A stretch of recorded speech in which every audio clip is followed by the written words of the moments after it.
Donc, on reçoit aujourd'hui Michel Bramy, qui vient d'Aix, une présentation sur la dette publique, les enjeux qu'il y a autour de ça. Donc, évidemment, on est un petit peu décalé dans l'accueil, parce que le budget de l'État a été adopté, plus ou moins, je sais pas où on en est avec le 49.3. Et on a trouvé intéressant d'aborder ces problématiques aujourd'hui. C'est toujours d'actualité parce que la dette, ça fait des années et des années qu'on en parle. C'est ce que je me disais. Et c'est un sujet donc, qui n'est pas fini. Et donc, il y a des personnes dans la salle aujourd'hui. Il y a possibilité à nos collègues qui ont été informés de cette réunion de se connecter à distance sur cette présentation.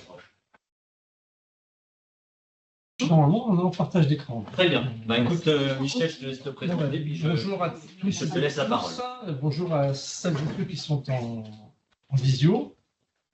Donc, je vais me présenter très rapidement. Je m'appelle Michel Bramy. Je suis membre du collectif de formation syndicale de la CGT. Et je suis issu du ministère des Finances.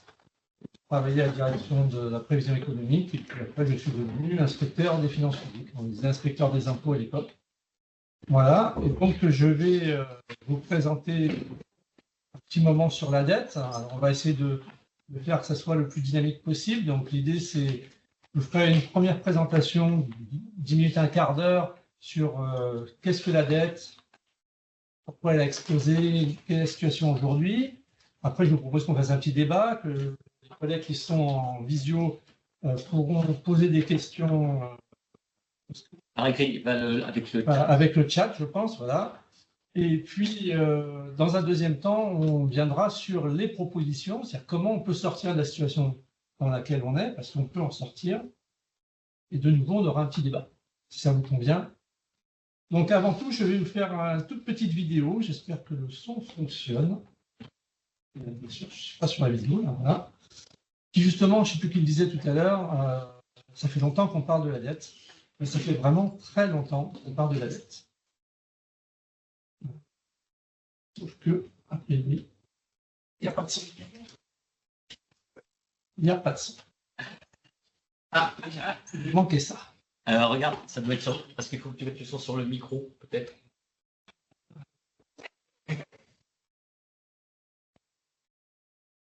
Excusez-nous. Vous essuyez un peu les plats, excusez-nous. Ouais. Ah, là, peut-être. Je vais enlever le son. Ouais, c'est comme ça. Non, faut pas que je fasse ça.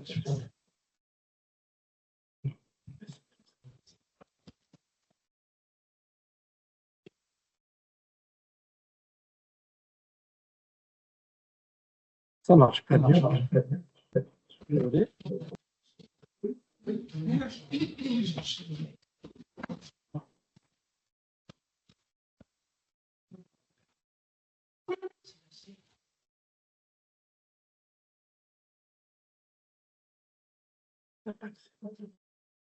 Bon, bah, c'est pas cette vidéo.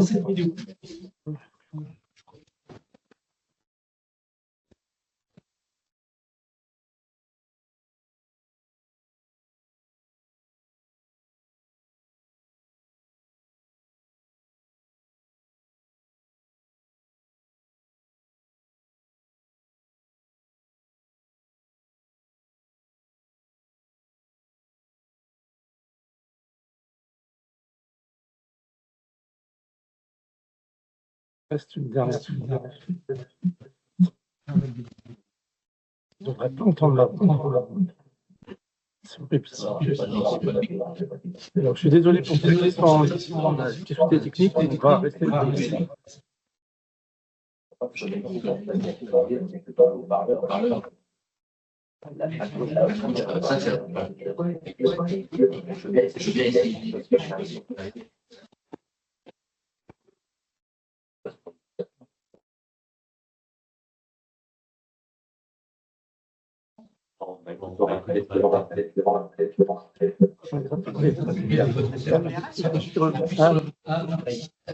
Voilà, ça va mieux. Là, ça va. Là, ici, là. Oui, bon, voilà. C'est pas ça. On dit coupé ou pas? A priori, il n'y aura pas de vidéo. Coupé, là, il y a une croix là, sur le haut-parleur. Hein. Ça, c'est pour le couper. Bon, la vidéo, on la mettra dans le. On la mettra dans le. Vous le mettrez dans votre. Voilà. Ok. Pas grave. En fait, c'était une vidéo qui présentait en fait les hommes politiques depuis 1959. Et tout nous explique effectivement que la dette publique, c'est dramatique. Depuis De Gaulle en 59 jusqu'à nos jours. Voilà. C'était l'idée que la dette publique, on ne va pas s'en sortir. Et 50 ans après, eh bien, on s'en sort toujours pas. Voilà. Alors. Donc l'idée, ça va être de vous présenter donc, cette petite formation entre guillemets sur la dette, en expliquant d'abord comment est calculée la dette, pourquoi la dette a explosé depuis 4-5 ans, jusqu'à. Après, on va essayer de déconstruire un peu les mythes sur la dette, parce qu'on entend beaucoup de choses sur la dette, il y a beaucoup de réalités, mais il y a aussi beaucoup de mythes. On parlera aussi d'une autre type de dette, parce qu'on parle surtout de la dette publique, mais il y a une autre forme de dette qui est la dette privée, qui aujourd'hui est bien plus importante et bien plus dangereuse. On verra qui paie la dette, qui encaisse un peu les intérêts de cette dette. On s'arrêtera là, on fera une petite discussion pour essayer d'approfondir un peu, et ensuite on verra dans un deuxième temps que d'autres choix sont possibles. Alors, la dette, ça reste, même s'il y a c'est un peu cyclique, ça reste quand même un sujet brûlant dont on parle très souvent, qui revient chaque fois qu'il est question de remettre de l'austérité en fait dans le pays. On parle de la dette comme d'un bon argument pour justifier cette dette et expliquer qu'il faut faire l'austérité. Tout le monde, à droite, au centre et même quelquefois à gauche, utilise la dette comme étant l'épouvantail mortel sans lequel on souffrirait tous. Hein. L'idée qui est recensée très souvent, c'est la dette, ça va peser sur nos enfants, ça va peser sur nos petits-enfants, sur nos arrière-petits-enfants, parce que tout le temps maintenant, ça touche les arrière-petits-enfants. Marine Le Pen, qu'on adore tous ici, dans une interview récente, disait on doit rembourser la dette, c'est un devoir moral. Ce qui, en économie, est une bêtise pure, mais ce n'est pas la première qu'elle dit, c'est sûrement pas la dernière. Alors, la dette publique aujourd'hui, c'est 3 415 milliards. Donc, c'est une somme qui peut paraître énorme comme ça, mais on verra qu'il faut savoir relativiser les choses. Et on va commencer par définir deux éléments importants qui sont finalement l'un nourrissant l'autre, c'est la question du déficit public et la question de la dette publique. Si on regarde un peu le principe de la baignoire, on a un stock qui est ici la dette publique. C'est un stock parce que chaque année va s'accumuler une nouvelle partie de dette publique. C'est pour ça que c'est un stock. C'est-à-dire tout ce qui était avant reste, sauf ce qu'on rembourse, et on y rajoute encore quelque chose. Ça peut continuer à monter. Alors que le déficit public, c'est un flux. C'est-à-dire que c'est chaque année. D'une année sur l'autre, il peut y avoir déficit public. Bon, ça fait 50 ans qu'il y a des déficits publics. Hein, donc maintenant, on ne peut pas dire un jour, il n'y aura pas de déficit public dans la période. Mais les déficits publics, c'est sur une année. Une fois, ça peut être 2%, une fois, ça peut être 5%, on est arrivé jusqu'à 8% pendant une période. Et donc, c'est ce déficit public qui remplit chaque année la dette. On verra comment. Hein. Et puis, on a quand même les remboursements. Ce sont le trou que vous avez en bas, là. Parce qu'il y a plus de déficit chaque année que de remboursements. Bon, on détaillera tout ça. Hein. Mais c'est l'idée que la dette publique, elle existe parce qu'il y a un déficit. Si il n'y avait pas de déficit, il n'y aurait pas de dette. C'est une évidence, mais des fois, il faut le rappeler. C'est quand même beaucoup plus simple. Si vous avez des questions sur ce que je dis, si ce n'est pas clair, vous n'hésitez pas à m'interrompre. Pareil, vous pouvez m'envoyer un petit message de cas échéant. Par contre, après, on fera le débat plus général. Alors, voilà. Qui est réellement endetté? Quand on parle de dette publique, c'est qui est endetté? Pour 83%, c'est l'État central, c'est-à-dire les administrations, l'État dans son ensemble, un certain nombre de petits organismes complémentaires. La sécurité sociale pour 9% et les collectivités territoriales pour 8%. Donc on voit bien que c'est vraiment l'État qui est pour l'essentiel endetté. Alors c'est pas que l'État soit plus dépensier, c'est que l'État il gère quand même beaucoup de choses, il gère quand même beaucoup de dépenses, qu'on reverra juste après. Et donc, vous voyez qu'ils sont endettés. Les collectivités territoriales l'ont été que ça à une période donnée. dans la période de la crise des subprimes, moins aujourd'hui. La sécurité sociale peut être que peu endettée, puisque par nature, aujourd'hui, son recouvrement est strictement fiscal. Contrairement à ce qu'on souhaitait aux cotisations sociales, qui devait être la base de la sécurité sociale, on sait qu'aujourd'hui, elle est pour beaucoup fiscalisée, puisqu'il y a même une loi de finances spécifique pour la sécurité sociale. Alors, pourquoi est-ce que l'État est endetté? Parce que l'État a un train de vie. Alors, quand on parle d'un train de vie, tout de suite, on se dit, oulala, ça veut dire qu'ils sont en train de dépenser. Non, mais il y a des réalités. Dans un État, il y a 4 grands éléments de dépenses. Il y a les services publics qu'il faut faire fonctionner, donc la justice, la sécurité, l'intérieur, les impôts, l'éducation, l'armée, je ne dis pas tout mis, qui sont des fonctions obligatoires qu'il faut faire vivre. Il faut payer les salariés, qui sont des fonctionnaires. Il faut aussi acheter des bâtiments, reconstruire, affecter, etc., etc. Ensuite, il y a la partie investissement. C'est-à-dire que les routes, les ports, on verra tout à l'heure le prix d'une route si dans la discussion, la recherche, la transition écologique, tout ça, c'est aussi des dépenses que l'État a à sa charge. Aussi qui compte quelquefois des sociétés anonymes dont il est le seul actionnaire. Je ne donnerai pas de nom. Ça sert aussi. Ensuite, il sert aussi d'amortisseur social. C'est-à-dire quoi? C'est-à-dire qu'il y a les allocations familiales, les allocations santé, le chômage, qu'il faut quand même régler, le financement des retraites. Ça, l'État, il participe. Donc, c'est aussi des dépenses complémentaires. Et puis, un dernier aspect dont on verra tout à l'heure, qu'il a pris une part prépondérante dans la dette publique de ces dernières années, c'est la gestion de crise. C'est-à-dire, chaque fois qu'il y a une récession économique, chaque fois que les entreprises sont en difficulté, l'État sert de béquille et va essayer d'aider les entreprises à se relever. Il y a les guerres, bon, heureusement on est moins touché depuis un moment, même si quand même, il y a les pandémies, je ne développe pas pour l'instant. Tout ça, ça coûte. Ça coûte, c'est ce que disait Macron dans le film, que vous ne l'avez pas vu. Rappelez-vous de la phrase, quoi qu'il en coûte. On ne limite pas, dans l'intérêt des Français et de la société, et des sociétés, on ne limite pas les dépenses. Voilà. Donc c'est tout ça, les dépenses d'un État. Et en contrepartie de tout ça, il y a des recettes.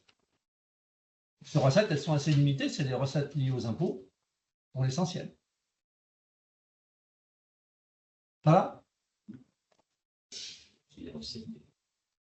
Les dividendes des sociétés d'État. Oui, il y a aussi les recettes des dividendes des sociétés d'État. Je fasse attention à ce que je dis. Il a dans le budget. Oui, je crois que c'est marginal. Et un des éléments clés, c'est vraiment de comprendre que l'État, il investit, et que l'investissement d'un État, ce n'est pas à court terme. J'ai pris l'exemple là d'un lycée.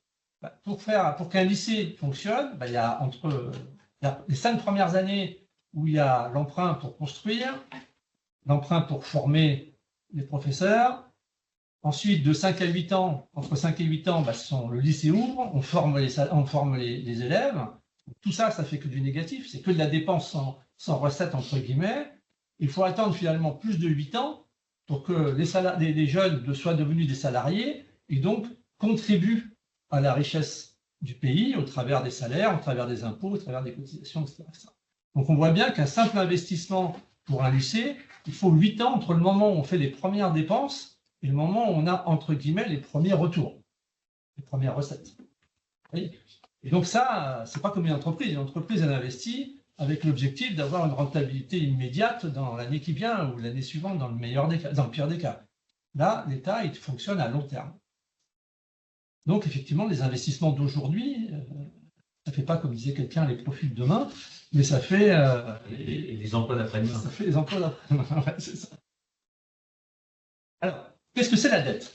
Exactement, on a vu ce qu'était la dette. On a vu que la dette, c'était le cumul des déficits. Comment on le calcule? Alors, vous savez que la question la plus essentielle aujourd'hui, c'est la question du taux de la dette. Tout le monde est paniqué au taux de la dette. Aujourd'hui, le taux de la dette, c'est 111% du PIB.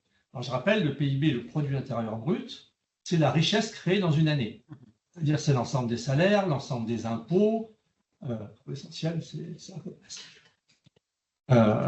et donc, on a 2 éléments. La richesse créée, elle varie. C'est un flux. Vous voyez, comme tout à l'heure, on a un stock, un flux. Là, on a une dette, c'est toujours un stock, donc qui reste et qui se cumule. Et puis, on a un flux qui varie. Et quand le PIB d'une année est bon, on n'aura pas le même effet, on verra que quand le PIB est moins bon.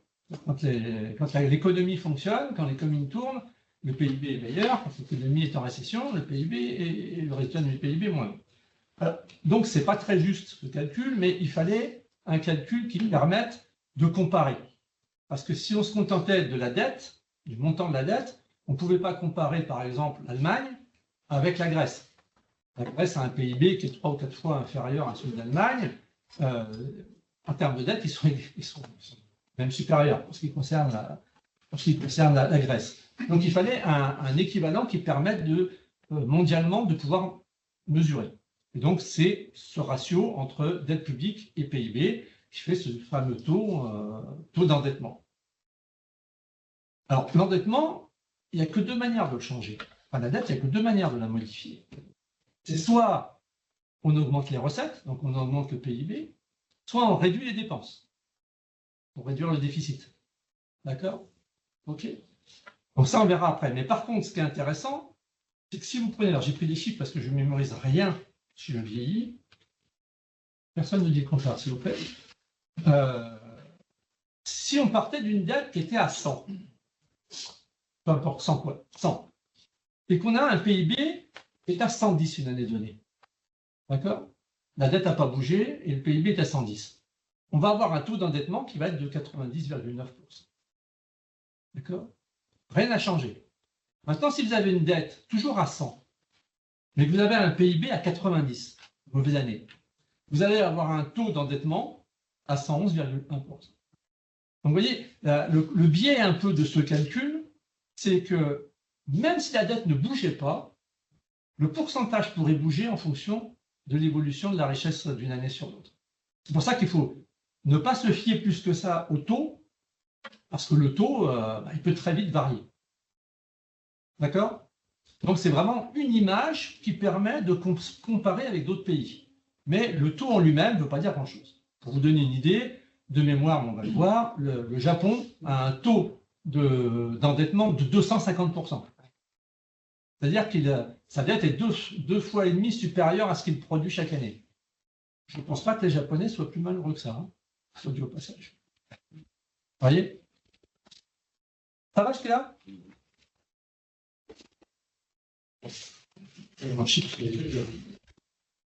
Alors, où se situe la France? Alors, la France fait effectivement partie, depuis quelques années, des pays les plus endettés. Alors, quand je dis les plus endettés, encore, c'est entre guillemets, c'est toujours avec ce rapport de PIB, puisque donc le Japon est à 250%. J'ai noté dans un coin, la dette majoritaire est tenue en interne, on y reviendra, c'est important. L'Italie est à 140, les USA sont à 120. C'est pas à eux de nous donner des leçons. La France est à 110, l'Allemagne est à 65. L'Allemagne a toujours eu un taux d'endettement très faible.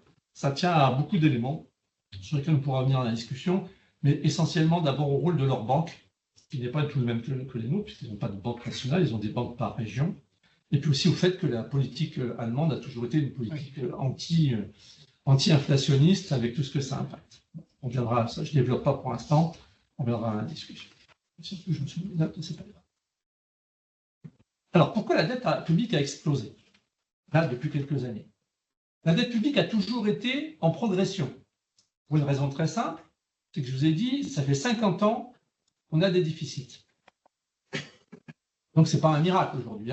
2025, on avait 5% de déficit. A priori, dans le budget 2026, tel qu'il a été voté en force, ça sera 5% aussi. Donc, à chaque fois, c'est 5% de déficit qui vont rajouter autant de sommes de dette publique pour l'année prochaine. Et donc, notre taux, si le produit intérieur brut ne varie pas, notre taux d'endettement va augmenter. Donc, tout le monde le sait. Tout le monde le fait, et tout le monde le sait, tout le monde le fait. 92, grande déclaration de François Hollande, nous ne dépasserons plus jamais les 3% de déficit. Après sa déclaration, on était à 5 et quelques, on est tombé jusqu'à 9%. Donc tous les politiques sont d'accord pour dire qu'il ne faut pas faire de déficit, mais tous les politiques sont contraints ou volontaires pour le faire. Alors, il faut noter que la chose qui a changé fondamentalement et qui pousse à ce que cette dette publique devienne un danger, c'est pas la taille. C'est pas la taille de la dette. C'est la manière dont aujourd'hui on paye notre dette. Jusqu'en 1973, tout se passait en interne.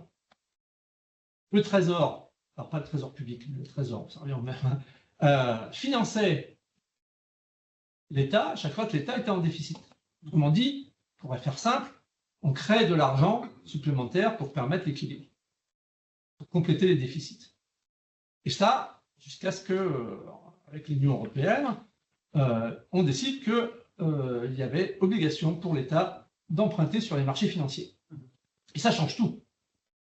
Hein, je ne vous fais pas de dessin, ça change tout, puisque on passe d'un trésor qui fixait lui-même le taux d'emprunt pour ensuite aider à rembourser, à une fixation de taux qui est fait par trois, on verra plus tard, mais qui est fait par trois organismes différents et qui est en tendance à monter, là où le taux auparavant était.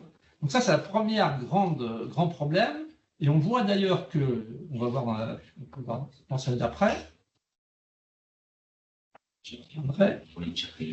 j'avance, on voit que, d'une manière générale, comme ça s'est appliqué à tout le monde, sauf aux États-Unis, à l'Angleterre maintenant, puisque c'est 2 euros, et à certains autres pays, on voit que de toute façon, mondialement, la dette, elle a progressé. Partout. La dette mondiale est aux alentours de 95% aujourd'hui d'endettement, avec des variations très importantes. On a vu 250% pour le Japon, 60 et quelques pour l'Allemagne. Mais globalement, ce qu'on peut voir, c'est que le PIB a progressé, mais que la dette, d'une manière générale, a progressé plus vite que le PIB mondial. Et donc, tout le monde aujourd'hui est endetté. Et cet endettement, il progresse partout. Nous, ce qui nous a mis dans le vent, c'est quand on regarde ces 50 ans de hausse d'endettement public, on voit que de 70 à peu près à 90, il y a une montée, mais il y a une montée relativement sereine, on va dire, normale, si on regarde comparé aux autres pays. Qu'est-ce qui va vraiment commencer à faire accélérer la crise de la dette? C'est d'abord la montée du chômage. Dans les années 95, on est dans une période où la crise économique frappe depuis le début des années 70. On arrive à une montée structurelle du chômage qu'on n'avait jamais imaginée. Et donc, qui dit chômage dit aussi dépenses pour couvrir le chômage, etc. Donc, première grosse petite hausse, on va dire. Comparé aux autres, c'est déjà une petite hausse, mais pour l'époque, c'est déjà inquiétant. Après, on a la crise financière, en 2008-2010, où là, on va exploser. D'abord, ça explose aux États-Unis, ça explose en Espagne, parce que c'est là où il y a ce qu'on appelait les subprimes, et ça va impacter l'ensemble du système bancaire mondial. Et donc, il va falloir que les États, et le nôtre, pas les Américains, on verra après, les États comme le nôtre, de lâcher au maximum la monnaie pour permettre aux banques de ne pas tomber. Pourquoi? Les États-Unis, par contre, ont laissé. Ils ont laissé tomber une des plus grosses banques du monde, peut-être même la plus grosse banque des États-Unis, je crois. Ils l'ont laissé tomber. Bon, pour les épargnants, c'était pas drôle. Hein. Mais ils se sont dit non, on va pas se laisser faire. Bon, après, quand même, ils ont fait comme tout le monde, ils ont lâché de l'argent. Mais pourquoi? Parce que le poids des banques au plan économique, les banques françaises, par exemple, est supérieur au budget de l'État aujourd'hui. Donc, on dit qu'elles sont devenues, en anglais, on dit too big to fail, trop grandes pour tomber. On ne peut plus les laisser tomber, parce que sinon, c'est une catastrophe économique dont on ne se relèverait pas ou on aurait beaucoup de mal à se relever. Et les banques le savent très bien, ça, qu'elles s'en servent. Alors, pourquoi elles sont devenues too big to fail? C'est aussi parce qu'on a fait le choix politique en France dans les années 80 de faire la libéralisation totale du système bancaire, de dénationaliser les banques qui étaient nationalisées, et de leur laisser à peu près tout faire, avec ces conglomérats de banques qui sont regroupés entre elles, entre anciennes banques nationales et anciennes banques privées qui fusionnaient, par exemple BNP Paribas, il y a plein de Société Générale. Voilà. Donc on les a laissés à peu près maîtriser tout ce qu'ils voulaient, et donc de fait, elles ont pris une taille, une ampleur importante. On reverra leur rôle dans la crise. Dernier grand choc, mais pas le moindre, et ça on voit vraiment là, l'impact sur les finances publiques, c'est la crise du Covid, avec le J'étais surpris par ce que je viens de dire. Avec le quoi qu'il en coûte. C'est-à-dire un max de dépenses pour essayer de limiter la crise de la pandémie, enfin, non pas la pandémie, mais du moins ses effets. Et donc là, on voit vraiment qu'il y a une augmentation très nette depuis 2020, entre 2020 et 2022, de la dette publique. Parce qu'on arrive avec des déficits publics de 8 à 9%. Donc, autant de creusement. Quand ça creuse de déficit, ça augmente la dette. Hein, c'est le principe. Hein. Et donc, depuis 2023, on s'est restabilisé. On voit qu'il y a une redescente de la dette publique. L'économie s'est redéveloppée. Les déficits sont moins importants. Voilà. Et donc, globalement, il y a deux types de raisons. Il y a les choix politiques d'endettement liés au choix des déficits publics. Et puis, il y a aussi des situations externes qui se sont imposées. On peut décider, réfléchir sur est-ce qu'il fallait faire ça ou pas, est-ce que Sarkozy a eu raison, est-ce qu'il a eu tort, est-ce que Macron a eu raison ou tort. C'est très compliqué de dire ça aujourd'hui. Peut-être qu'il y avait des solutions meilleures, peut-être qu'il y avait des pires solutions aussi, hein, parce qu'il y a quand même des pays qui se sont pas encore, qui ont eu plus de mal à s'en relever. Toujours est-il que, voilà, à chaque crise, on a augmenté les déficits, et donc à chaque déficit, on a augmenté la dette publique. Ça, c'est exactement la même chose à l'inverse, hein, parce que là, on voit les déficits dans le plan précédent, on voyait la dette. Et il y a eu donc double peine. Il y a qu'à la fois, quand ça ne va pas bien, quand on gagne moins, quand il y a moins de recettes, on paye moins d'impôts. Si on touche moins, on paye moins. S'il y a plus de chômeurs, il y a moins d'impôts aussi. Les sociétés sont en difficulté, elles ne payent pas leurs impôts, ou moins, quand elles ne font pas faillite. Et en même temps, il y a une explosion des dépenses.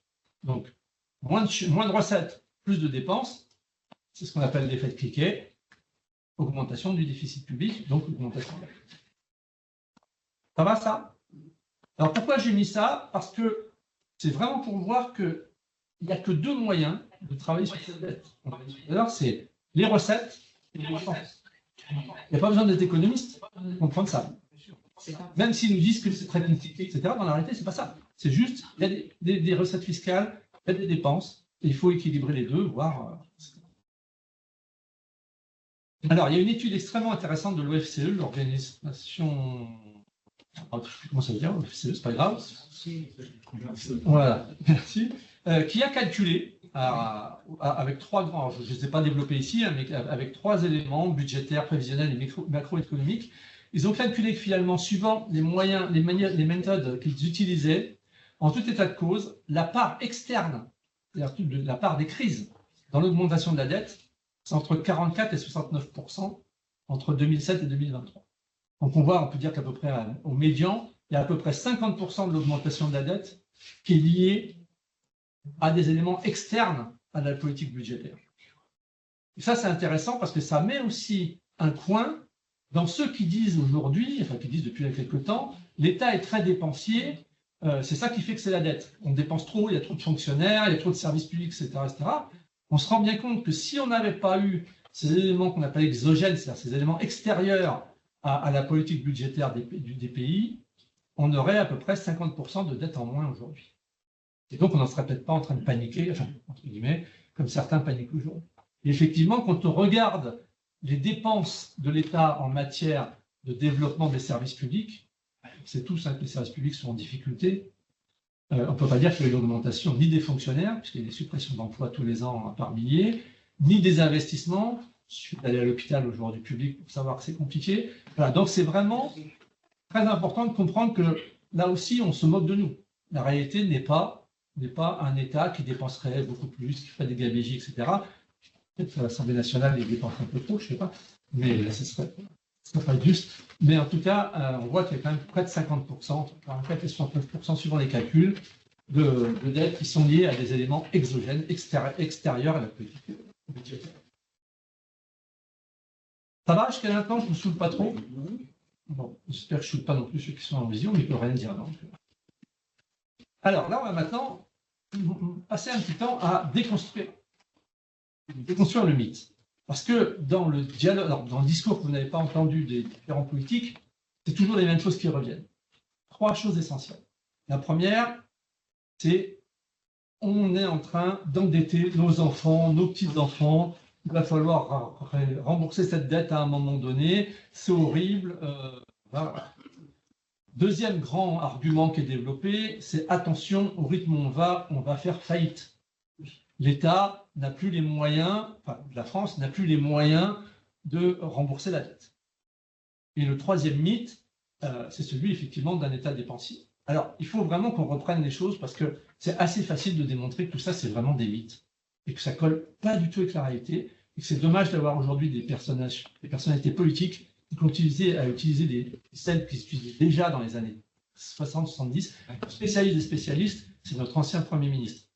Mais lui, il a commencé à en parler en 82. De 82 à aujourd'hui, enfin, à ce qu'il parte, il avait toujours les mêmes arguments. Il n'a jamais bougé d'argument. 30 ans, et il avait toujours le même argument. Donc déjà, le premier mythe, c'est qu'il ne faut pas comparer un ménage et un État. Les ménages ou les entreprises, elles ont une durée d'emprunt et une durée de vie qui est limitée. Malheureusement, pour nous, notre vie est limitée. On emprunte rarement sur plus de 20 ans. D'ailleurs, on nous prête rarement sur plus de 20 ans. Et au bout de 20 ans, soit on a remboursé, soit on est mort. Parce qu'il y a aussi le risque de décès, et puis il y a aussi le risque d'insolvabilité, c'est-à-dire qu'on tombe au chômage, on ne peut plus rembourser notre emprunt. Voilà. L'État, lui, il n'y a pas de temporalité. Il est infini, l'État. Il existe depuis 1000 ans, 1500 ans, il existera encore peut-être dans 1500 ans. L'État ne meurt pas. L'État n'a pas été en faillite depuis 1797. Par mon point, c'est une situation un peu particulière. Donc, il ne rembourse pas tout le capital. On dit qu'il fait rouler sa dette, on verra ça tout à l'heure. Donc, c'est clair qu'on ne peut pas comparer l'État et une famille. Non, l'État, ce n'est pas un bon père de famille. L'État, il voit sur 50 ans, 60 ans, 100 ans. Le père de famille, il voit sur le temps de sa vie. D'ailleurs, si on regardait, on le verra dans la dette privée, si on regardait aujourd'hui le taux d'endettement des particuliers ou des entreprises, calculez, vous gagnez, enfin on va dire, en gros, un couple qui gagne 50 000 euros par an et qui fait un emprunt de 300 000 euros pour acheter sa maison. Son taux d'endettement, c'est 600%. Non, ça n'empêche pas de nous endetter à 600%. La France, qui ne mourra pas, c'est exceptionnel, guerre nucléaire, sinon, elle est à 110%. Et elle va vivre encore pendant 100 ans, 200 ans, 300 ans, etc. Vous voyez? Donc ça, c'est vraiment un argument qui est déplorable politiquement parce que faire comparer, en même temps, c'est une manière de dire, vous vous rendez compte, vous êtes responsable, vos petits-enfants vont payer des impôts pour rembourser la dette. De toute façon, ils ont toujours payé des impôts, enfin, ils payeront toujours des impôts, et ils ne remboursent pas des impôts, ils ne payent pas des impôts que pour rembourser la dette, mais aussi pour avoir tous les besoins auxquels, tous les services publics auxquels ils ont besoin. Deuxième mythe, c'est l'obsession de ce ratio dont on a dit, qui était énorme. Et c'est l'idée que, oui, finalement, la dette publique, elle serait aujourd'hui tellement importante que la France serait plus en capacité serait en faillite. Or, il faut savoir que la dette publique aujourd'hui, c'est 2 900 et quelques euros, un peu plus, je dis tout à l'heure. Les actifs financiers et non financiers de l'État, aujourd'hui, c'est 324 milliards. Donc on voit déjà qu'on est loin d'avoir une dette supérieure à nos actifs. Moi, j'aimerais bien avoir une dette qui soit aussi faible par rapport à mes revenus. Mais ça ne comprend que le patrimoine public du moment. Je ne vous dis pas la Tour Eiffel, l'Arc de Triomphe, Versailles, qui n'ont pas de prix, mais qui ont un prix, quelque part, qui pourraient avoir un prix. Rappelez-vous qu'à une période, les Allemands voulaient racheter les îles grecques pour se faire rembourser. Bon, ils n'ont pas réussi, heureusement. Mais voilà, dans l'absolu, les actifs financiers de la France sont bien supérieurs à la dette qu'ils ont. Et avant d'arriver à 4 milliards, sachant que les actifs aussi progressent, on est tranquille, c'est pas demain, on va se retrouver en faillite. C'est clair, ça? Ouais. Ok. Et enfin, le troisième mythe, c'est le poids insoutenable des intérêts. C'est-à-dire que les intérêts s'envolent. Alors, c'est vrai qu'ils s'envolent. On était passé de 1,1 et quelques pourcents, on était à 2,9, on était passé à un moment 3,5. Sauf que ça, c'est pareil. On ne prend en compte, excusez-moi, le tableau est un peu complexe, c'est simple en fait, on ne prend en compte que le taux marginal, c'est-à-dire le taux de 2,9% théorique. Sauf qu'il existe un truc qui s'appelle l'inflation. Et que l'inflation, ça abaisse le taux réel. C'est-à-dire qu'on voit là, en noir, on voit le taux nominal, c'est-à-dire celui auquel on est censé régler la dette, et le taux auquel on règle effectivement, on voit que par exemple, et encore plus depuis 2018, on voit que globalement, le taux, du fait de la remontée de l'inflation, le taux réel auquel on rembourse n'est pas celui-là. Alors, j'ai écouté, il y a quelques mois, j'ai écouté un truc extraordinaire, c'était le votre ministre des Finances de l'époque, je crois qu'il a viré, là, je ne suis plus tellement, ils vont vite, celui qui est resté le plus longtemps, j'ai oublié son nom tellement il est important. Monsieur Maire. Maire. Bruno Le Maire. Monsieur Maire, qui expliquait, sans sourciller, oui, mais attention, aujourd'hui, la dette, les intérêts de la dette sont reliés directement au taux de l'inflation. Bon.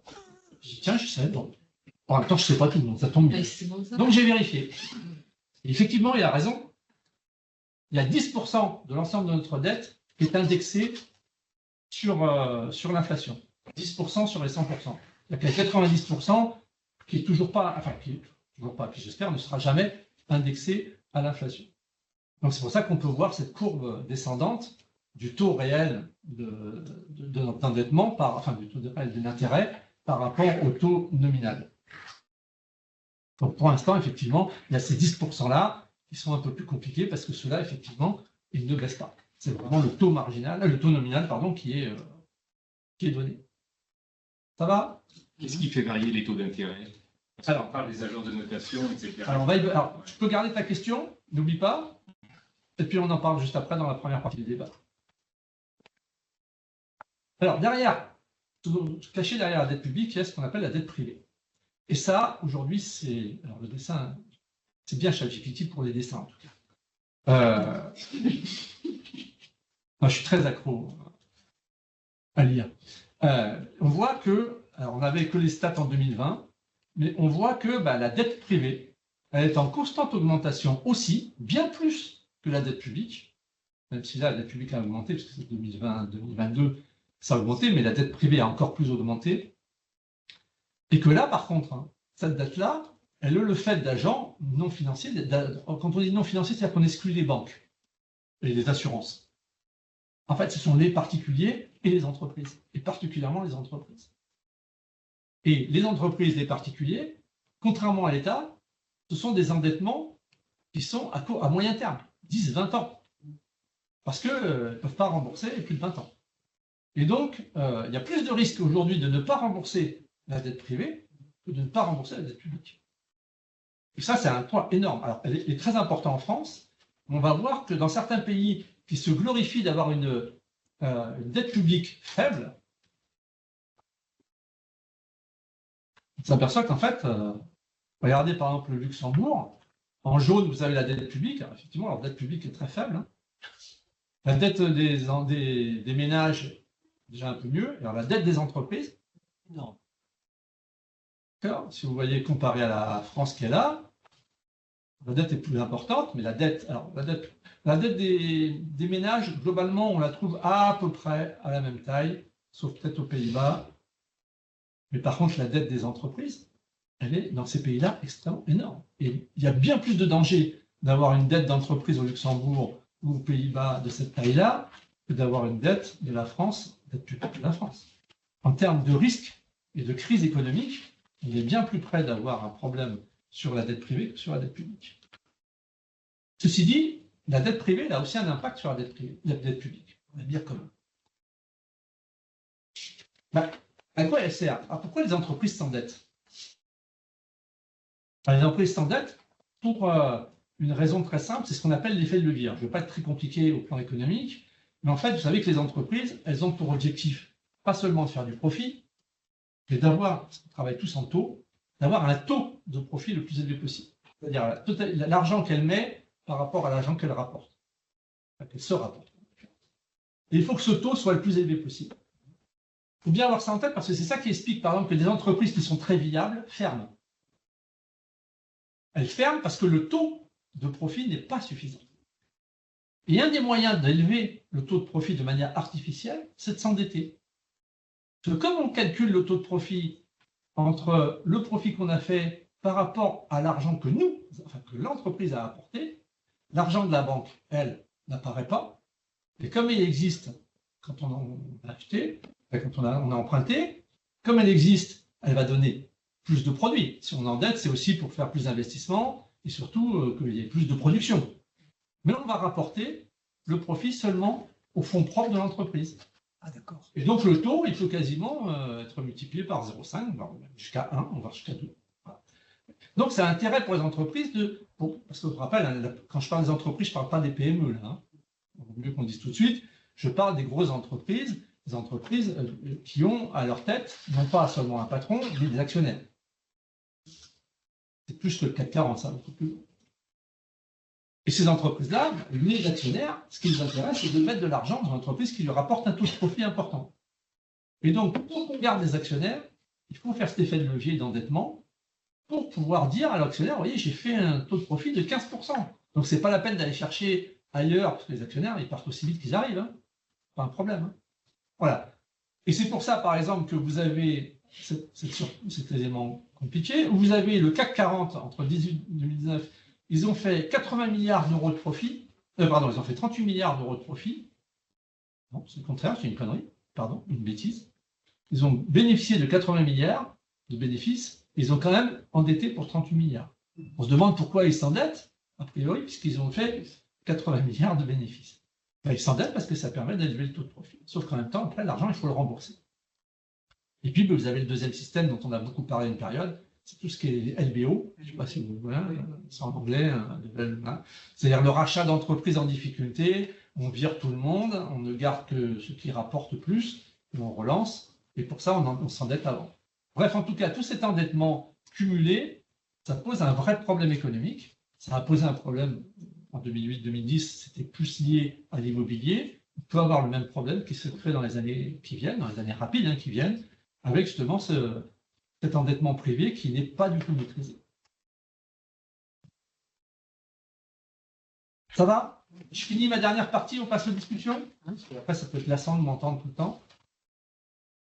Alors, qui paie la dette et qui encaisse? Ça, c'est important aussi de le savoir. Il faut d'abord savoir que la dette française, elle est détenue pour 54,7% par des gens qui ne sont pas résidents en France. Alors, vous allez me dire, on n'est pas raciste, c'est pas de problème, loin de là. Sauf que ça veut dire qu'on ne maîtrise pas notre dette. Puisque, contrairement par exemple, au Japon, où ils ont un taux de dette de 250%, mais uniquement par des résidents, c'est-à-dire uniquement des Japonais, que ce soit des entreprises, des assurances, des banques, mais japonaises. Et donc, ils ont quand même une certaine maîtrise sur ceux qui détiennent la dette. Nous, pour 54%, on ne maîtrise rien du tout. On n'a aucun impact. C'est pareil pour les États-Unis. Les États-Unis sont en train de voir que c'est très compliqué pour eux en ce moment, parce qu'ils ont un endettement extrêmement fort à l'extérieur. Beaucoup de Chinois, les Chinois, une grande partie de leur dette, mais aussi d'autres. Et là, dans cette période où Trump marche un peu sur les pieds de tout le monde, on vient de se rendre compte, c'est les Échos, donc on ne peut pas supposer que les Échos soient très proches de la CGT. Les Échos ont fait un article hier ou avant-hier, en indiquant qu'un certain nombre de détenteurs de la dette américaine, aujourd'hui, font pression, en essayant de vendre de la dette à bas prix, et donc de faire exploser finalement la dette américaine, pour forcer Trump à changer sur un certain nombre de points. Et comme c'est l'extérieur aux États-Unis, il ne peut pas faire grand-chose. Donc ça, c'est un gros risque. Donc quand on ne maîtrise pas sa dette parce qu'elle est externe pour une grande majorité, c'est encore plus compliqué. Alors qui détient la dette à l'extérieur?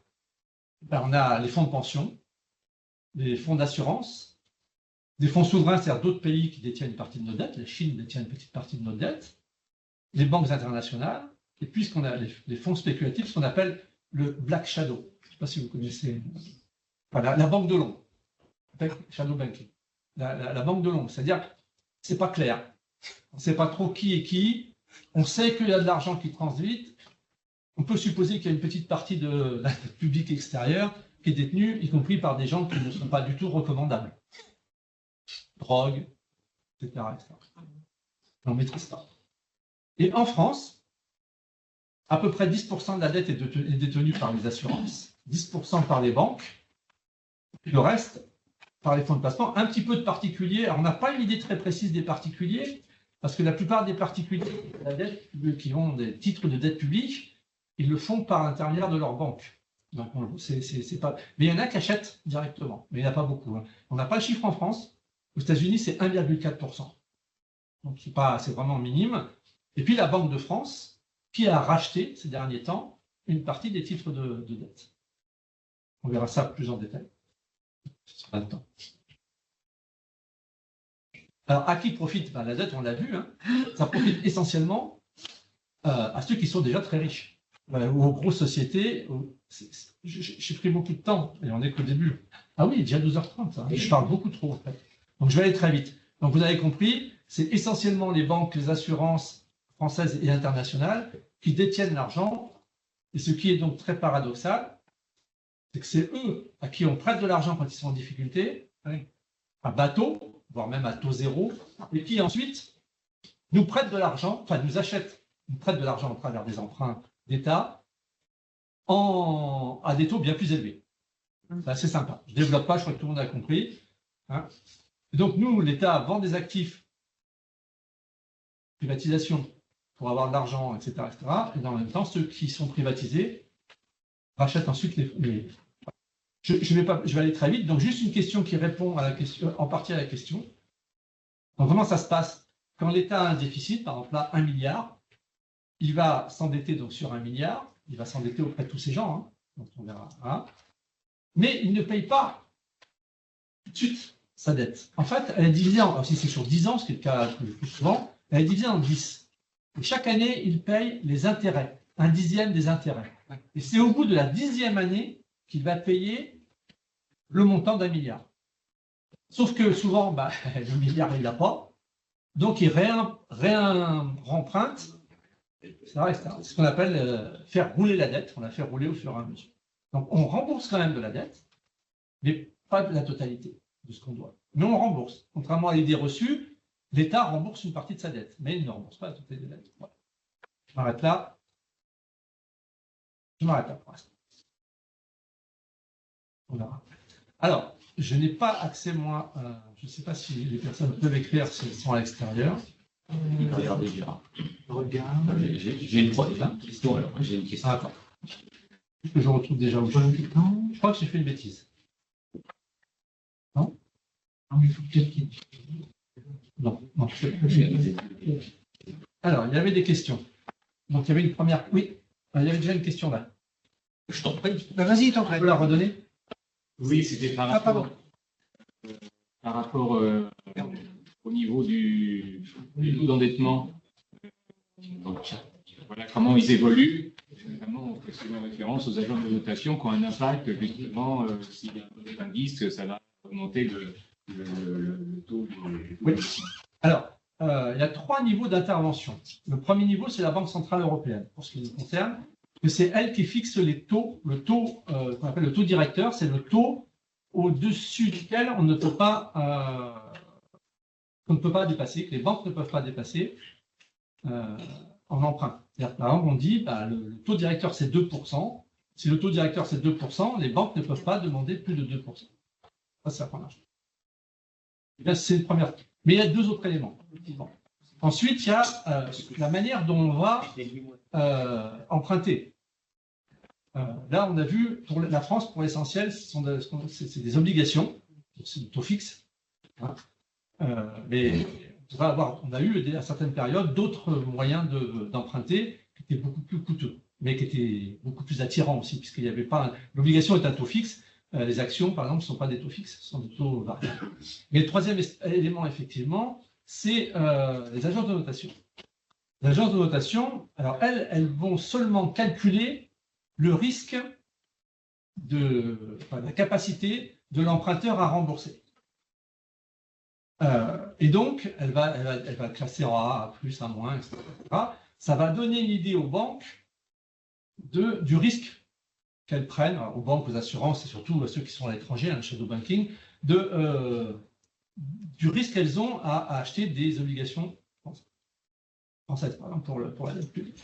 Et donc, il peut y avoir un relèvement par l'État du taux par rapport aux 2%, par exemple, aux 3% du taux directeur, parce qu'ils peuvent se dire que quand on est classé à moins, on risque d'avoir moins d'investisseurs, on risque d'avoir moins de prêteurs, parce qu'on est en lettres dégradées. Donc, on va avoir tendance à proposer des obligations sur 5 ans. Plus l'obligation est courte et plus tu la rembourses vite, et donc plus ils sont rassurés, ceux qui te prêtent sont rassurés. Voire même sur 1 an, 2 ans, 5 ans, 10 ans.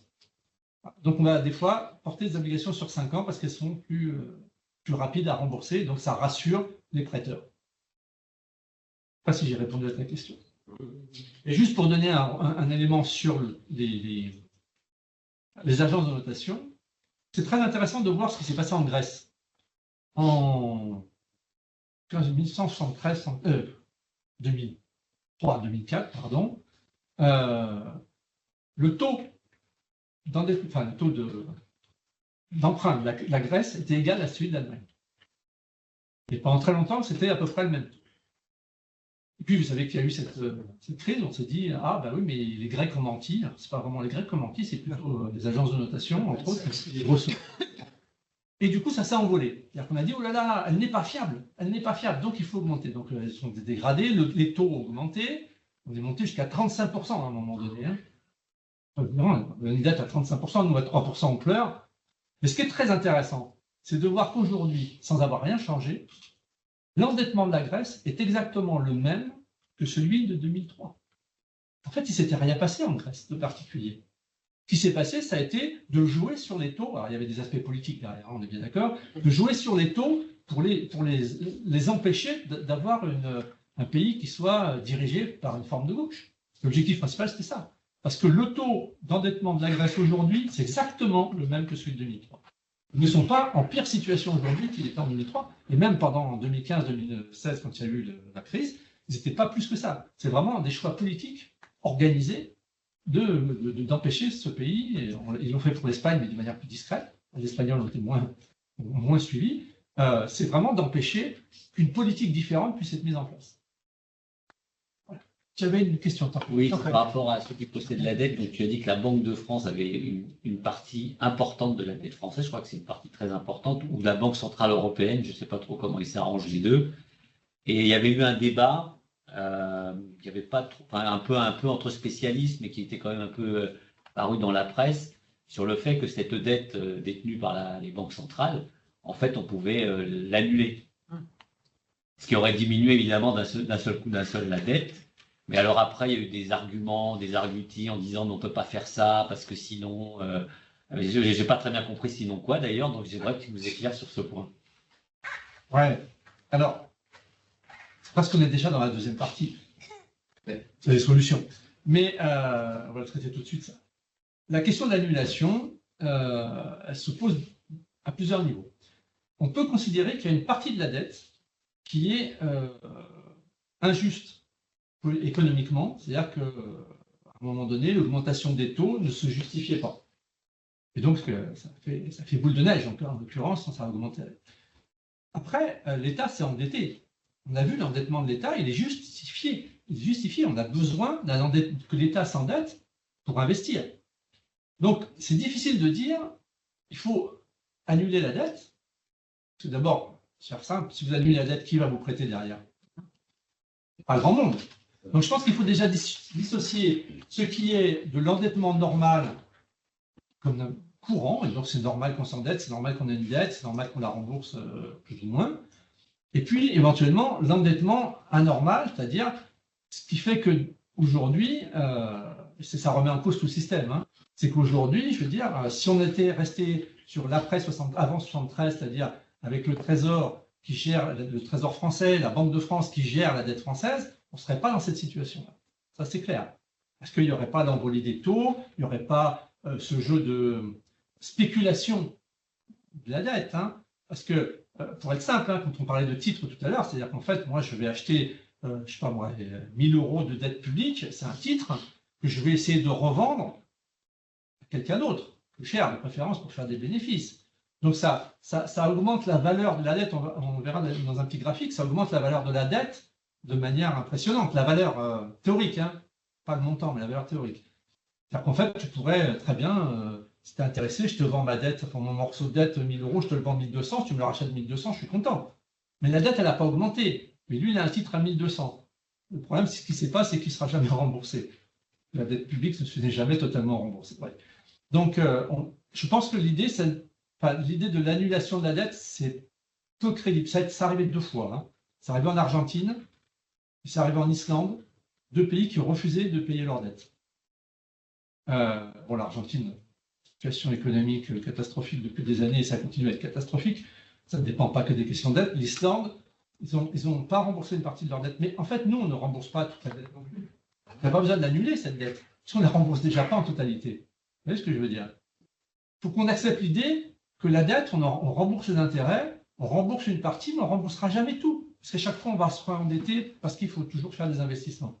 C'est pour ça qu'il n'y a pas de raison d'avoir de panique. Il n'y a pas une échéance, il n'y a pas un temps où il faudra que tout soit remboursé. Enfin, je suppose qu'il n'y a pas de temps, en tout cas rien n'est prévu pour l'instant. Si un jour la France disparaît en tant que pays, peut-être qu'on annulera la dette, parce qu'il n'y aura plus personne pour la repayer. Mais en l'occurrence, pour l'instant, il n'y a pas de temps. Ça peut durer 1000 ans. Il y a un auteur qui s'appelle Gruber qui a écrit un très très bon livre qui dit la dette à 5000 ans. Les premières dettes datent de 5000 ans. Donc voilà, nous, on n'a pas besoin d'annuler. On a besoin de s'endetter pour on va voir après, c'est-à-dire pour faire. Il faut trouver le moyen qu'elle soit moins forte, c'est-à-dire qu'il faut qu'on règle notre problème de déficit, parce que ça, par contre, on n'est pas obligé d'avoir un déficit de 5%. Ça posera la question de quelle recette après, mais on n'est pas obligé de l'annuler. Il suffit de bien gérer les choses. Il y a... Oui, messieurs, pardon. Non, là aussi. Oui, non, je voulais revenir sur la Grèce. Là. Il y a quelque chose que je n'ai pas vraiment saisi. À l'époque, en 2003-2004, on a quand même empêché la population de retirer l'argent aux distributeurs. Enfin, ils avaient une possibilité de retirer que 60 € à l'époque, un truc comme ça. Les retraites étaient gelées, bloquées, enfin, ils ne pouvaient pas recevoir ni leur salaire, ni leur retraite. Ont été obligés de vendre une partie du patrimoine grec. Est-ce que c'est vrai, déjà, pour commencer? Oui, c'est vrai. D'accord. Et est-ce que, suite à ça, ils ont réussi à payer une partie de leur dette? Enfin, et parce que si on compare la situation aujourd'hui, est-ce qu'elle s'est améliorée, pas améliorée? Enfin, je ne sais pas. Enfin, alors, je sais pas là, on voit un graphique d'un autre, celui que l'avait vu Violette. J'ai changé complètement j'ai refait totalement ma présentation, mais j'ai gardé l'ancienne. Là, on le voit bien. Hein. Vous voyez, jusqu'aux crises des subprimes, jusqu'à 2008, franchement, l'Allemagne, la Grèce, on ne voit pas la différence. Le choix, il est politique. Bon, d'abord, il faut revenir un petit peu en arrière. En fait, qu'est-ce qui se passe? La Grèce doit rentrer dans l'euro. Elle doit rentrer dans l'euro, c'est politiquement extrêmement important que la Grèce rentre dans l'euro pour l'Union européenne. Mais là, elle était déjà. Oui, non, mais juste avant. Pardon. Au moment où parce que tout commence au moment où elle va rentrer dans l'euro. Pour rentrer dans l'euro, il y a des critères économiques qu'il faut remplir. Et donc, les dirigeants de l'époque, avec un accord de l'Union européenne et avec l'aide de grosses banques, vont faire en sorte que les critères soient atteints. La manière dont les critères sont atteints, c'est de la blague. En gros, on va cacher les cadavres sous le tapis. Et ça va durer jusqu'à 2008 où on va découvrir les cadavres. Et là, on se dit, mais attends, finalement, on a laissé la Grèce rentrer alors qu'elle ne répondait pas aux critères. C'est un pays qui nous ment. C'était vrai quelque part. Les dirigeants politiques de l'époque, avec les grosses entreprises et les grosses sociétés internationales de banques, avaient menti. Et donc, du coup, on dit, oh là là, mais ce pays n'est pas fiable. Alors que vous voyez que jusqu'à 2008, il était aussi fiable que l'Allemagne en termes d'emprunt. Et donc là, bon, du coup, des agences de notation, en plus politiquement, il y a un danger, c'est qu'une certaine gauche risque d'arriver au pouvoir. Et donc ça, c'est inadmissible, parce que cette gauche, en plus, on dit qu'elle va changer les choses, y compris, elle va remettre en cause la dette. le remboursement de la dette. Et bien pour ça, elle prend un exemple très concret, c'est celui de l'Allemagne, qui s'était endetté à une période, qui n'a jamais remboursé sa dette, sur laquelle on a fait une croix. Donc bon, je ne vous dis pas l'ambiance générale, je vous conseille un livre qui s'appelle... Un film, hein. Il y a le film aussi, mais le livre très intéressant de Barbara Il y a des adultes dans la salle. Voilà, il y a des adultes dans la salle. Et donc, ça explose, c'est-à-dire que les intérêts explosent, on dit on n'a plus confiance, plus personne ne veut prêter à la Grèce. Ou alors, à condition que les taux soient beaucoup plus élevés et qu'on soit sûr que ça rentre. Donc ça va faire en sorte que l'Union européenne, pardon, pas l'Union européenne, la Banque centrale européenne va garantir, entre guillemets, une partie des dettes. C'était l'époque Draghi, c'est-à-dire qu'ils ont fait ce qu'ils n'avaient pas le droit de faire, ils ont racheté des dettes, et particulièrement des dettes grecques, pour garantir que les dettes seront bien remboursées. Et dans le même temps, il y a toute une bataille politique européenne, alors d'Allemagne en particulier, mais la France, pas très claire là-dessus, hein, sauf Macron, bizarrement, je suis désolé de le dire, mais Macron à l'époque était le seul qui défendait une politique de la Grèce qui soit vis-à-vis de la Grèce qui était différente de celle de... Et puis, ouais, non, c'est surprenant avec le temps, mais c'était mon ministre à l'époque, donc on avait quand même pas mal de contacts. Voilà, je suis très, sur la Grèce, c'est quelque chose que je connais bien et qui j'ai beaucoup travaillé pendant cette période. Et donc, il y a une explosion. Effectivement, on vend les ports, on vend, les Allemands veulent racheter même, enfin, le Parlement allemand veut même racheter les îles. On va vendre tout ce qui est vendable pour pouvoir rembourser cette dette, en partie. Je ne vais pas rembourser. La Grèce est comme la France, hein. Elle fait rouler sa dette, elle aussi, hein. Comme tous les pays, tout le monde fait rouler sa dette. Mais elle aura quand même fortement remboursé.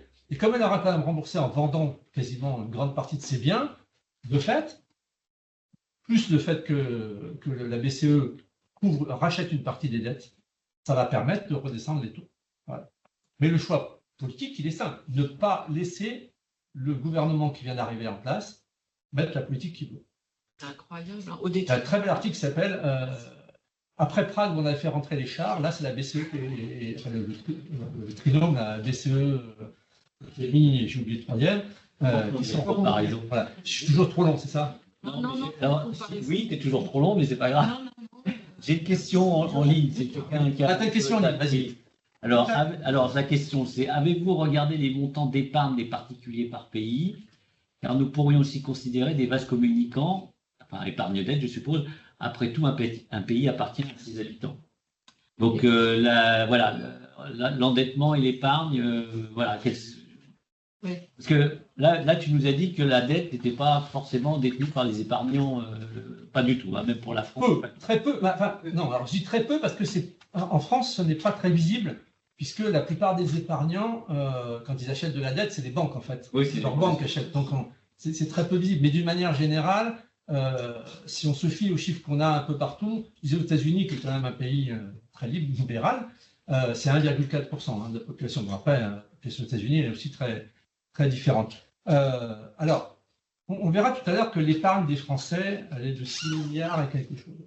6 000 milliards. 6 000 milliards. Oui, pas 6 milliards. 6 000 milliards. Est-ce que l'État peut nous ponctionner nos économies? Ben, ça, on y viendra à la deuxième partie.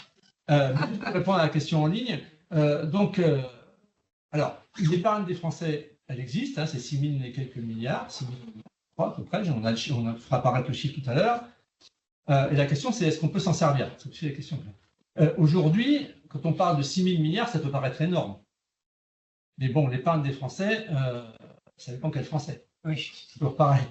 Hein, je ne pense pas que tout le monde ait 6 000 euros, si on divisait par 1000 encore. Bref, donc il y a quand même beaucoup de Français dont l'épargne est une épargne, je dirais, purement de survivance. C'est-à-dire que voilà, on a notre épargne, on part en vacances, on achète des cadeaux, etc. Notre épargne, elle est stabilisée. Donc, on est content si on a 5 000 euros. Je ne parle pas de ceux qui achètent des maisons, hein, mais ça, c'est autre chose. Mais bon, une grande partie des 6 milliards, quand même, elle est dans un nombre de poches assez limité. Et ceux-là. Et tout ça. Voilà. Et ceux-là, ils ont des dettes. Enfin, ils ont des titres de dette.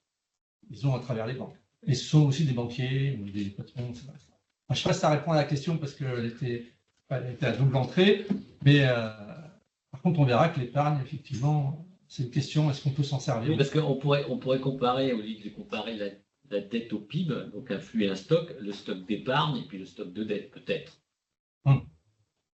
Jean-Jacques. Les Japonais, par exemple, me semble-t-il qu'au Japon, ils épargnent beaucoup, il me semble, mais je trouve. Oui, alors le Japon, c'est particulier. C'est pour ça que je disais, le Japon, c'est 100% de dette japonaise.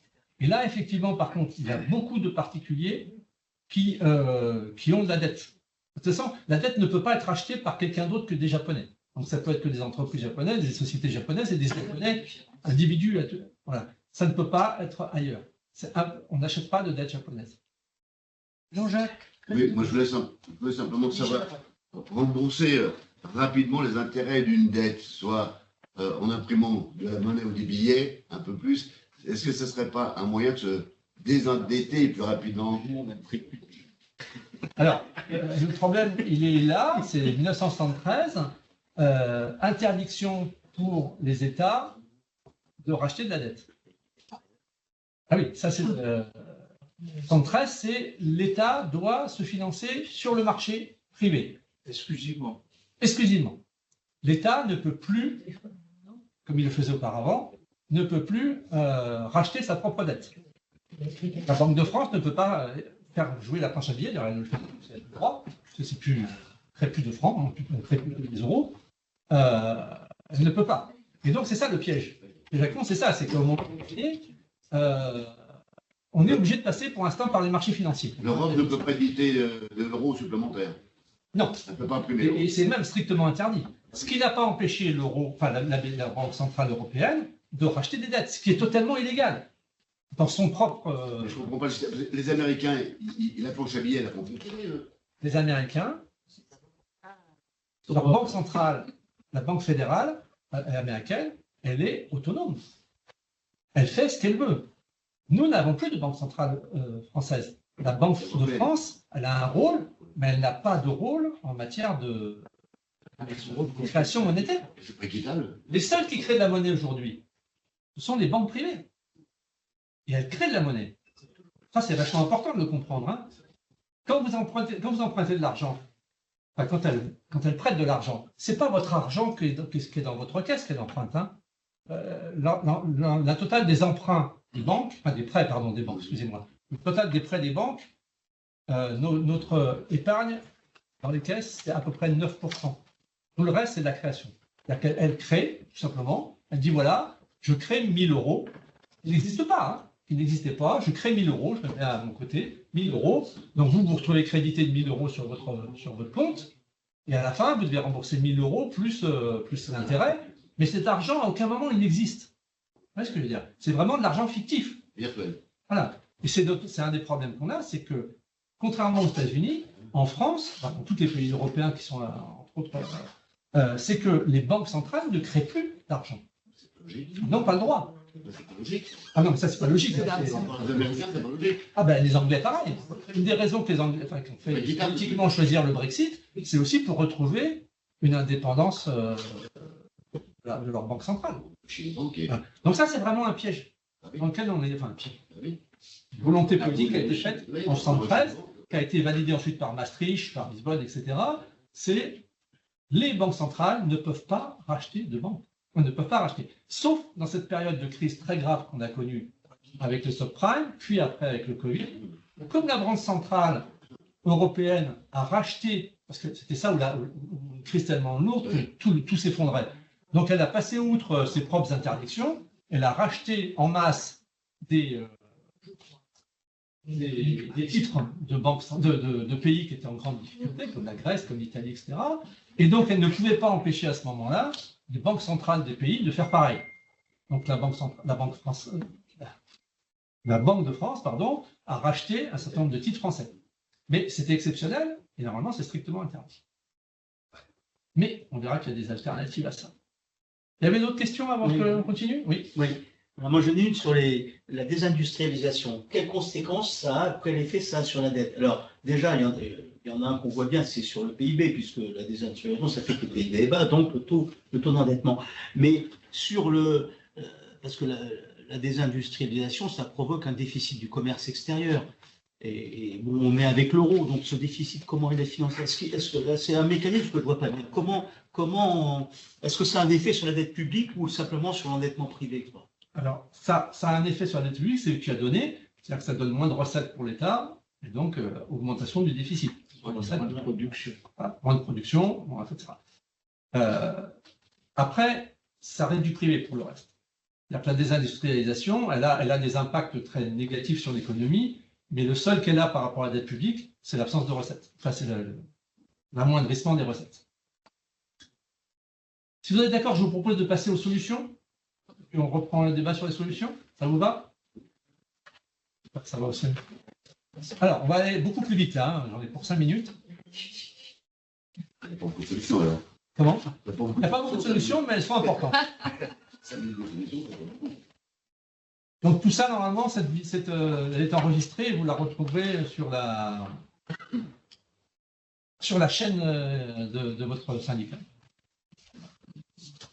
Donc l'idée, ça va être de reprendre le contrôle de la monnaie pour financer nos services publics, sachant que c'est compliqué. Alors, première question qui revient, hein, c'est que pourquoi il y a un déficit? C'est pas essentiellement, on l'a vu, parce que les dépenses auraient fortement augmenté. En dehors des dépenses liées, on l'a dit, les 50 et quelques % liées aux situations exogènes, c'est-à-dire extérieures à la politique budgétaire. C'est surtout la baisse des recettes. Une baisse importante des recettes. Des choix politiques. En l'occurrence, hein, quand je dis choix politique, je ne fais pas de différence entre les politiques, parce que ceux qui sont arrivés au gouvernement à un moment donné ont fait les mêmes choix. Ou presque, à quelques exceptions. C'est-à-dire les aides publiques et les exonérations aux entreprises. Donc là encore, quand je parle d'entreprises, je ne parle pas des petites PME, je parle bien des grosses entreprises. 200 milliards en moyenne par an. C'est pas rien, 200 milliards. Hein.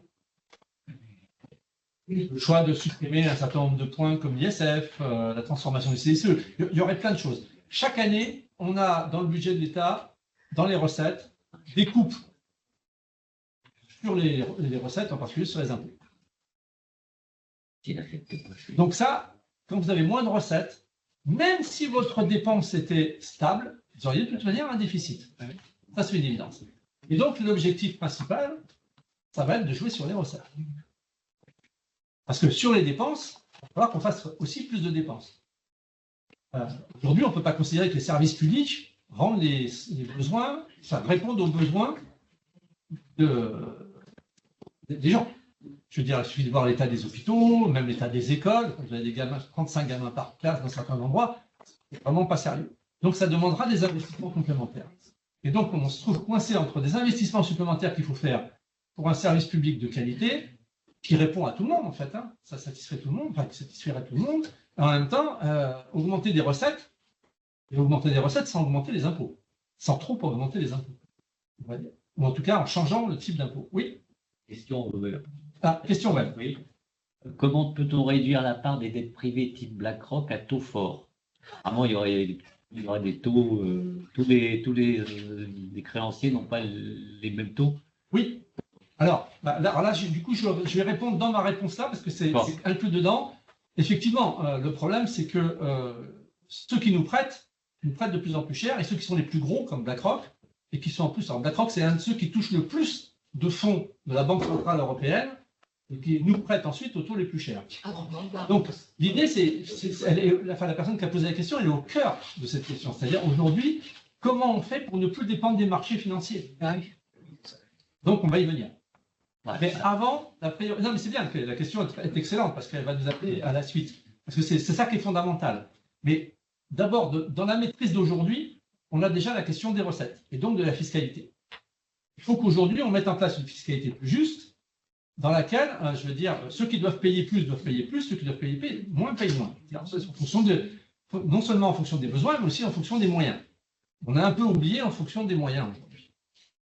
Je suis toujours très, très étonné parce que souvent j'entends alors je fais quelquefois des débats et j'entends souvent des gens, ah mais vous vous rendez compte, enfin des gens, des chefs d'entreprise, ah mais vous vous rendez compte, on est étranglé aujourd'hui. Notre taux d'impôt il est de 60%. Bon, c'est 50, pas 60. En plus c'est le taux marginal. C'est le taux le plus haut de la dernière partie de ce qu'ils payent. Ils ne payent pas 50% sur tout leur impôt. D'accord. Alors moi je leur dis toujours, écoutez, vous ne plaignez pas. Dans les années 40-50 aux États-Unis, le taux était à 95%. Les États-Unis. c'est pas les plus socialistes de tous. Hein. Voilà. Donc, aujourd'hui, il y aurait besoin, d'après la SAE, de 110 milliards de recettes supplémentaires pour pouvoir commencer à équilibrer notre budget. Alors, je passe rapidement, parce qu'on a beaucoup parlé. Donc, la première question, c'est l'épargne des Français. Est-ce qu'on peut taper dans l'épargne des Français? Ça répond à la question. Alors, je dirais politiquement, il vaut mieux pas, si on a une révolution. Mais c'est surtout que l'épargne, c'est déjà de l'argent qui existe. C'est déjà des richesses qui ont déjà été créées, qui ont déjà été comptabilisées. Quand on a touché notre salaire, on l'a mis en épargne, mais le salaire a été comptabilisé dans le PIB. Donc, effectivement, on peut se poser la question de savoir comment on pourrait utiliser cette épargne. Ça veut dire que peut-être on pourrait ouvrir des titres de dette directement aux Français. C'est arrivé souvent dans l'histoire avant 1973. Il y a eu les emprunts Giscard, il y a eu l'emprunt Pinet, pour ceux qui sont les plus anciens, etc. etc. Bon, je ne dis pas que c'était bien. Hein. Je dis pas que c'était bien. Parce qu'ils ont été remboursés, c'est ça, les gens? Je ne sais pas. Je pense qu'ils ont été remboursés, ce n'est pas le problème, parce que ceux qui ont emprunté, tout le monde ne pouvait pas emprunter sur ces emprunts-là. Mais je pense qu'on pourrait très bien concevoir un emprunt qui soit à disposition de tous les gens, quels que soient leurs moyens, enfin, de ceux qui ont les moyens de vivre pour l'instant, parce qu'il y a quand même une partie qui n'a pas les moyens de vivre, et qui soit un taux qui soit intéressant pour eux. Mais ça ne peut pas être la vraie réponse, l'épargne des Français. Puis on sait très bien que les Français, comme tout le monde d'ailleurs, ils n'aiment pas qu'on touche à leur épargne. Il faudrait déjà que leur épargne, elle soit le temps et de l'argent. Ouais, j'ai déjà dépassé le temps. Mais l'épargne, elle est gérée par les banques. Non, mais alors, on peut faire une chose. Hein, je t'invite à peut-être faire plus vite ou une conclusion, parce qu'on n'a plus de questions en ligne et on peut continuer autour de la table à discuter. Ça intéressera peut-être même l'État voisine, on ne sait pas. D'accord. Donc, rapidement, financer nos besoins par une fiscalité plus juste, je ne développe pas. Hein, vous regardez ce que produit la Fédération des finances. Et donc, la deuxième et le plus important, c'est sortir du financement public, sortir du financement de l'entrée des marchés. Et pour ça, on a dit qu'il y a un blocage. Du moins, il y avait un blocage. Donc, l'article 123 du traité européen qui interdit à la Banque centrale européenne et aux banques centrales des pays membres d'accorder des découverts. Seules les banques privées peuvent rembourser. Sauf que, il est écrit, ce paragraphe ne s'applique pas aux établissements publics de crédit. Or, nous avons, nous, en France, des établissements publics de crédit. Nous avons la CDC, la Caisse des dépôts et consignations. Nous avons la BPI, la Banque publique d'investissement. Et nous avons la Poste. Et donc, rien ne nous empêcherait aujourd'hui, si politiquement il y avait la volonté de le faire, puisque nous ne serions pas en opposition avec cet article 123, de pouvoir créer les fondations d'un pôle public qui pourrait, lui, acheter de la dette à des taux extrêmement bas. Hein? C'est quoi? Je dis avec c'était Bompard, là, c'est pas le plus socialiste du lot. Non, le suivant n'est pas mieux non plus. Après, c'est un choix politique. La CDC dépend des décisions gouvernementales. Pareil pour BPI et pareil pour la Banque Postale. Et donc, au total, c'est quand même plus de 1000 milliards de fonds qui sont actuellement utilisés à bien des choses, mais pas fatalement à l'intérêt des Français ni à l'intérêt de la France. Et donc ça pourrait vraiment être une possibilité que de créer une banque publique ou un pôle financier public qui permette justement d'aider à combler le déficit avec des taux à 0,5, enfin des taux très bas qui permettraient de se désendetter très rapidement. Oui. Qu'est-ce qui manque de la volonté politique? Le pourquoi on n'opère pas ce... Alors, est-ce que c'est parce que nos dirigeants sont trop européens ou... Alors, d'abord, effectivement, si on prenait cette décision, on aurait un problème avec la BCE, avec l'Europe, parce qu'on respecterait les textes, et ça, ils n'ont pas vu arriver, et en même temps, ce serait très contradictoire, parce que ça remettrait en cause toute une partie de la construction européenne autour des questions de libre-échange, etc., etc. Donc la volonté, elle est seulement politique. On pourrait le faire dès demain. Il n'y aurait rien qui poserait de problème, on pourrait le faire dès demain, on ne serait même pas dans l'illégalité, ce qui est très gagnant. On aurait sûrement des pressions. Les banques, oui, ça, n'est pas content. Hein, les banques privées ne seraient sûrement pas contentes, on aurait sûrement des pressions, mais après, c'est un choix politique. Hein, donc c'est faisable. Donc si on met des recettes supplémentaires avec une fiscalité adaptée, je pense par exemple à la TVA.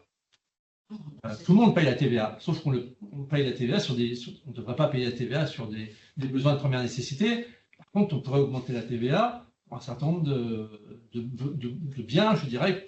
Si demain, on ne peut pas se payer une Toyota. Tesla, c'est pas très grave. Hein, vous voyez, donc, après, j'ai rien contre les Tesla, je ne sais pas. Rien contre les Tesla. J'ai plus contre le mec qui les a créés. Mais bon. C'est pas lui qui les a créés, il a racheté. Oui, il a racheté la boîte, c'est vrai.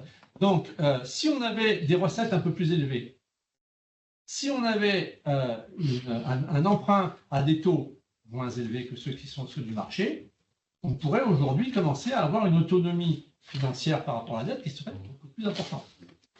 Et donc ça, c'est vraiment deux choix qui permettraient de se désengager peu à peu de la dette. Et ça nécessite aussi que ça ne soit pas fait n'importe comment. C'est-à-dire, il faut des projets définis avec les collectivités, avec les syndicats, avec les associations, au plan régional, c'est quand même l'endroit où c'est le mieux, pour les investissements, j'entends, du crédit public, des investissements publics, et un refinancement après par la BCE. Le plus dur, c'est de demander un refinancement par la BCE. Mais c'est pas obligatoire. C'est pas une Française, la présidente de BCE. C'est française. Regarde. Voilà. Alors, dernière chose, la dernière chose. Parce que souvent on me pose la question, c'est oui, mais est-ce qu'il est juste aujourd'hui d'aider les entreprises? Je pense qu'il faut que les entreprises elles investissent. Mais après, c'est quelle aide on leur donne? Il faut que l'État donne des aides aux entreprises qui en ont besoin. Mais je pense qu'il faut que ce soit avec des taux qui soient modulés. C'est-à-dire qu'il faut que des taux soient extrêmement bas quand l'entreprise emprunte pour créer des emplois, pour augmenter les salaires, pour permettre la transition écologique. Et par contre, il faut des taux très élevés lorsque c'est pour la spéculation financière, quand ça pollue, ou quand il y a des délocalisations encore plus. Voilà. Alors j'étais très vite là, mais vous m'excusez, mais c'est vrai que j'étais très long, comme d'habitude. Alors de toute façon, pour ceux qui sont dans la salle et qui sont en ligne, on aura la présentation. Ça a été enregistré aussi, jusqu'à présent. Donc ce sera mis à disposition, des présents, puis ce sera aussi sur l'espace réservé aux syndicats, là, sur l'entreprise. On remercie on le remercie. Et on salue nos collègues qui sont en ligne. Merci. Et ils auront donc une trace de ce brillant exposé.